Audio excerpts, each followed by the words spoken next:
So could this be the end of the road for Gran Turismo as we know it? Or do they just need to make some serious changes in order to stand out in the ever-changing sim racing scene? Well, in this video, we reveal all. Gran Turismo has long held the title of being probably the most established sim racing motorsport game in the world. The series has continued to innovate and pioneer arcade-style sim racing for decades, bringing motorsport fans ever closer to their love for cars and competitive racing. We've seen 10 Gran Turismo titles over the years, half of those releases selling over 10 million copies. Gran Turismo has sold over 90 million copies over the past 2 decades, which is overall not too shabby. Gran Turismo Sport was the second best-selling title in the series with almost 13 million copies, eclipsed only by Gran Turismo 3 on the PS2 16 years earlier. Gran Turismo Sport further exploded in popularity when the online racing really started to take shape. But of course, it wasn't long before people started to get a little bit frustrated and perhaps even bored altogether with the daily racing format. Dirty drivers and a questionable penalty system probably resulted in more rage quits than actual race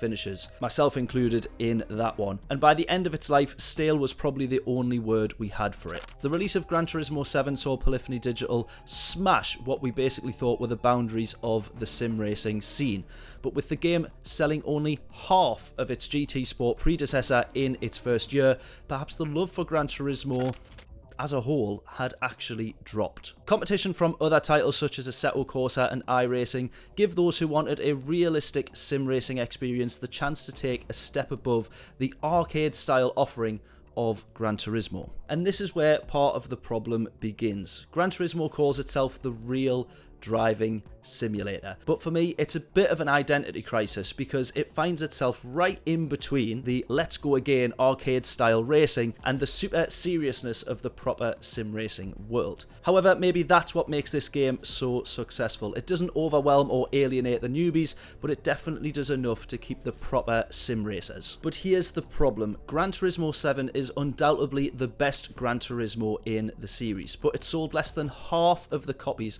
of Gran Turismo Sport in its first year, with an estimated 5.5 million being sold. If it kept on with those numbers, it was set to be the worst selling Gran Turismo game of all time. First of all, we had COVID, which delayed the game's release anyways, but also left consumers with less money to spend on a brand new game. Gran Turismo Sport at the time was actually still active, so you had that crossover period where people were happy to wait before making the switch. PlayStation 5s at the time were notoriously difficult to get hold of as well, and there was no free upgrade from PS4 to PS5 if you had bought GT7. This also meant people were happy to wait until they could buy both a PS5 and Gran Turismo 7. Fast forward a few years though, and the figures look a little bit different. A huge uplift in popularity for motorsport across the board, PS5s that you can now actually buy, and the inevitable price drop for the game has seen Gran Turismo 7 now sell almost 14 million copies by 2025, actually making it the highest grossing title in the franchise. However, despite these numbers, the game feels like it's in the worst state it's ever been. I have to stress that the game itself is incredible. The graphics, the overall driving experience, especially if you're racing in VR, is unbelievable.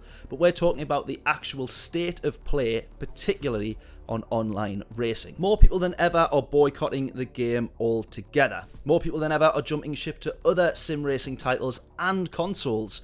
And more people than ever actively avoiding the daily races and actually secluding themselves to private lobby and racing leagues. This is a disastrous time for Polyphony Digital and Gran Turismo 7 when its biggest feature, online racing, is the feature that is being avoided the most and causing the most problems. With that said, let's break down some of our community feedback and suggestions on how we fix these. Now, we're going to start with the more obvious problems first and then build our way into the more obscure and rare suggestions, which I actually think would help this game the most. Now, first up is the penalty system. Now, Wolf Racing says, I'm actually giving up on GT7 altogether.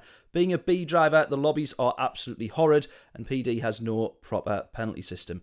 first of all, can absolutely agree with that. Justin LA Forest 5908 also saying the same thing. Haven't touched Gran Turismo 7 in almost a year. It still hasn't changed. Still has the lame penalty system. Jaybird comments, boomer, cranky old man says, I quit Polyphony, GT7 and PlayStation last year, so quitting console as well. No regrets and no children to deal with. I will come back when there's a penalty algorithm working on other cars hitting you. And that's one of the most frustrating things. I think being hit by someone, being pushed off the track, and then getting a track limits penalty, or you get the 4-second penalty for hitting another car, super frustrating. Turndevil says, no penalties for wall or barrier collisions. 1,000,000% agree with that. You're never going to game time by hitting the barrier. Only penalties are slowdowns over a period of time, not just a massive one each lap on a straight. I think they do need to rethink how they serve a penalty. Maybe it does just get added to the end of your race, but then I think people will drive more aggressively to get further ahead so that the penalty doesn't affect them. You can't always have them serving it in the pits as well, which is tricky, because if we have a 5-lap race on a daily race B, then a pit stop is just going to put you right to the back of the grid. So I do sympathise with Polyphony here in the fact that they are always going to struggle for the best way to implement a penalty. But yeah, those penalties on the straight where it literally ruins your race, even a half second, especially if you've not been given the penalty fairly, I think is the killer. Moving on to cars and tracks. Again, another big complaint. People are getting bored with seeing either the same GT3, GT4 cars, which are now heavily out of date for a lot of them. Rusty saying more or newer GT3, GT4 cars. Agree. Jason9452 saying Australian supercars and tracks. Agree with that because there's some iconic Australian tracks. Phillip Island, he's saying one of the best tracks in the world. I do agree with this. I understand the difficulty in Gran Turismo and Polyphony implementing these, but it does seem to get frustrating when we think all of the effort that it takes to have released the past like 100 old 1990s road cars that most people don't really care about. Could we have channeled collectively all of that effort to putting in maybe one new track or one new great GT3 car? I guess Polyphony are the one making the decisions. We can only complain about them afterwards. Now, PSVR 2. I know this isn't relevant to everybody, but anyone in VR will understand these 100%. Gary saying the PSVR HUD needs updated. 1,000,000% agree with that. I want to know going into races that they will be clean. Saver of the Universe, would be nice if they updated the VR experience so you can have the HUD display so you can actually see how far behind or in front. The delta to the cars absolutely needs to be on there. Fastest lap as well absolutely needs to be on there. When people have gone into the pits, absolutely needs to be on there. I think they've tried to include a little bit of information, and then it feels like, well, if you've put this information on the screen but then given us nothing else, we kind of don't have much context. I would actually rather we have no information whatsoever, and then we all get fed by radio or maybe the words coming up on screen as a race engineer communicating with you. That is more realistic. And I would be a huge fan of that if we could. Hotstepper saying the same thing. Not knowing the distance to players is generally really annoying and screws up the longer races. Agree with this as well. You cannot plan a strategy when you're racing in VR. We have our own racing leagues, which we race on a Sunday, British Heart Foundation Racing League, and I've started racing those in VR. Really enjoyable, really good fun, but I've kind of got to plan my strategy right at the start and then just gamble it all the way to the end. So some of the guys might do an extra pit stop, they might go onto the soft tyres, I might do a longer stint on the mediums. Until the end of the race, I don't know how that's played out, and that can be a little bit frustrating. Okay, so a few lesser known features of the game, or kind of talking more generally about the game.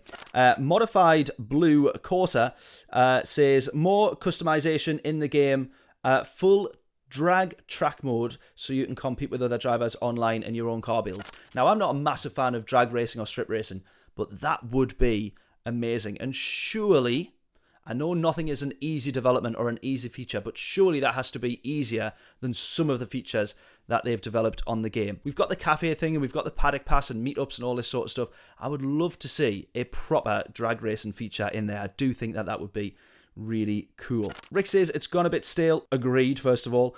Some competition on console will do it good. Now, I do also agree with this. It is interesting to see that Forza now is available on PlayStation. I think they've only brought that out spring 2025, but it'd be interesting to see if this does have a shift or force Gran Turismo to be a little bit more innovative as they move forward and kind of further develop the game, or constantly develop the game as we go. Okay, so moving on to the actual racing experience and realism. Plebster Motorsport says, one simple fix for better racing, bin the ridiculous custom slipstream.